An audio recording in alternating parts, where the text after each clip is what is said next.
So I was here last year. At the same time of year, we had a meeting with the Heavy Chef group right here in this room, and I was blown away. We had a number of our students, as well as speaker. Fred had a speaker, Arlene Mulder. I've snatched her. She's now part of our program. And really, I love what Fred's doing. I just want to thank Fred for inviting me here, and particularly for helping me during the week that I've had my students here in Cape Town. We come every year, 120 of us, and we bring in South African entrepreneurs so that we can learn about the country, its politics, its business climate, its culture, and the way we do that is through its entrepreneurs, because it is entrepreneurship that drives development in the entire world, basically, whether it's America, where the bulk of all jobs are created by small businesses as opposed to large businesses, but especially here in the developing world. So we bring our students here so that they can be exposed to what's happening in the rest of the world, and believe it or not, lots of marriages take place, and introductions, business marriages, and so it's been a wonderful program, and I've done it 6 years. I don't know how many more I'll do it because I'm getting very old, but I will certainly do it for a couple more. And I love coming to Cape Town. And just as a note for you guys, Columbia University, the business school, my students are MBAs, some of them are here tonight. They have a choice of 6 different locations in the world: Shanghai, Mumbai, Tel Aviv, Buenos Aires, Munich, and Cape Town.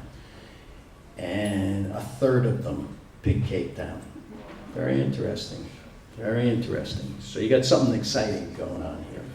So I've been teaching entrepreneurship for 20 some odd years. I don't want to tell you how many, because that wouldn't be good. And I just, having spent the last 6 years coming here, I just hope those of you who live here appreciate how magnificent your country and city are. We're all blown away. It is a highlight of many of our lives just to come here, to see it, to meet the people, the warmth of the people, the beauty of the country is a reason that these students pick Cape Town. And believe me, that's the reason. So,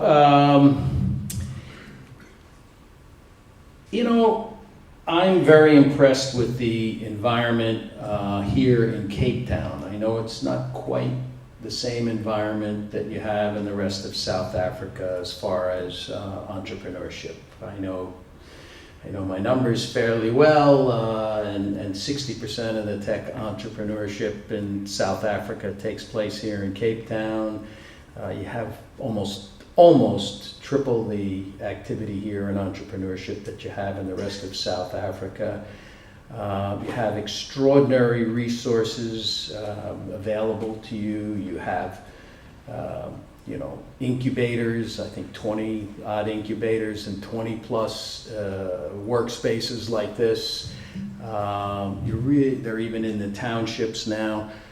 You really have great resources here that don't necessarily exist in the rest of the country in the same magnitude. And the reason is primarily, first of all, this is a beautiful place, and second of all, you have an incredible higher education system here. UCT, really, Columbia may rank in the top 10, certainly top 3 or 4 or 5 in arguments, business schools in the world, but UCT is number 52 in the world. Big stuff. So you have these wonderful business schools, these wonderful universities, And that's what is bringing all the entrepreneurial activity here. I mean, there's a reason they call this place Silicon Cape, okay? I mean, it's earned its name. I'm just gonna, the opportunities, I just want to tell you that there is opportunity here, tremendous opportunity. And in many ways, as much opportunity as there is back in the US. What I said to somebody the other day was, hey, 150 years ago in America, they were running everywhere for gold. And 150 years ago in South Africa, they were looking everywhere for gold. And you know what? It's 150 years later, and we're sitting on gold in both places. And the gold is the opportunity to be an entrepreneur. You have that same gold. It's a gold rush again. Took 150 years, but it's here. So you can't teach entrepreneurship, but having taught entrepreneurship for so long, there's a couple things that I would just say to you about being an entrepreneur. A couple of, I know it's going to sound, you probably all know it, but I'll say some of these things over again. There's no right time to start a business. It's not when you're ready, it's when the market is ready. The market will tell you whether the time is right, and you'll just have to respond. In starting a business, you better have a product or a service that is profitable, potentially profitable, scalable, and solves a problem for somebody. If you don't have a business opportunity, okay? When you're starting a business, realize that almost every entrepreneur has faced death or near death of his or her company. Stuff happens, nothing goes smoothly, things take time. I have a law I call Weiss's Law. Weiss's Law is Weiss's first law is everything takes twice as long and costs twice as much as you think. And then Weiss's second law, which is even more important, is everything takes 4 times as long as you think and costs 4 times as much. So rest assured that you're going to hit some bumps. And the key thing is you've got to be laser focused. If you're not laser focused, you run out of money, you run out of time. Sometimes your laser focus just doesn't work. And it's obvious that your idea, your plan is not going to work. That's when you've got to be flexible and switch to plan B. Okay, there is a time. You're going to hear about how you need perseverance to be an entrepreneur. Well, you do. You do. I wish I could dispel that one, but I can't. Almost every entrepreneur will tell you stories about running out of money, running out of, can't pay the bank, can't pay the vendors, can't pay employees, and so on. You'll hear it over and over again. It's true. You need to persevere, and you work hours that are out of control. So the question I get asked all the time is there a life? Can I have a life? Of course you can. You can enjoy sports, you can enjoy hobbies, you can have a family. Some of you know one of my Cape Town entrepreneurs, Aisha Pandor, didn't speak in our class this year because she's having a baby. Can she have a company and a baby? Yes, she can, and so can you. A couple other messages I would give you about being an entrepreneur. And the first, and perhaps to me the most important value of a leader, is integrity. Do what you say what you do. Your word is your bond. And your reputation is your most valuable asset. Don't ever forget it. We had a speaker today who was given to me, thank you, Fred, by Fred Magdavishka, and it was a lesson to all of us in integrity. And believe me, nothing is more important than being honest and fair, period. Use your network. You're here tonight and you're lucky because this is a network.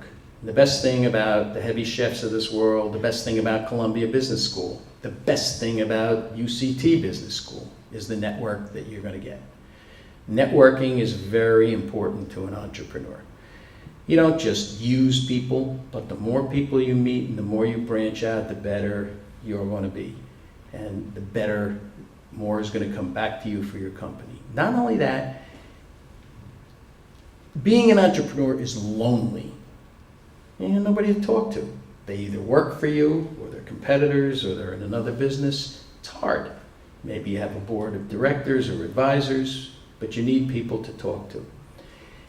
And you need to be part of organizations. You need to share with other entrepreneurs. You need to have a mentor. Don't be afraid to go up to people, business people you respect, you think they're impressive, and ask them, would you be my mentor? Would you help me? You'd be surprised how willing people are to help, and very often for nothing in return. So don't be bashful, go out and ask for help.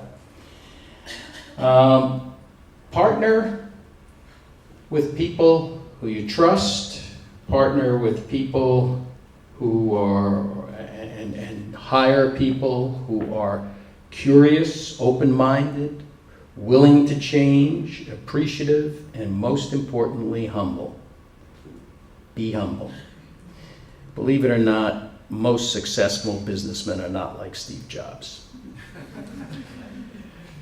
Remember that failing to get a business off the ground is not death. It's just a costly learning experience. It may be very costly. I had a student, not a student, I had a speaker in my class last year at Columbia, wonderful young kid. He failed 9 times before he succeeded. He had literally created 9 companies. 4 of them were created while he was a computer science student at Stony Brook University in Long Island, New York. And they failed. And then he tried 5 more, and they failed. And finally, he succeeded. And his name is John Oringer, and his company is called Shutterstock. And at the age of 30, he became the first tech billionaire in New York City. The first. At the age of 30, after 9 failures. Now, I dare anybody to call him a failure, okay? And that's with 9 of them. So that's what it's about. You know, he blew it 9 times, but he's a huge success. So don't ever forget that business is not about numbers. Business is about people. People buy from people. People invest in people. Products don't make profit. People make profit. Okay? It's always all about people. And the sooner you learn that, not only the more successful you will be, but the more gratifying the experience of being an entrepreneur will be. So thanks.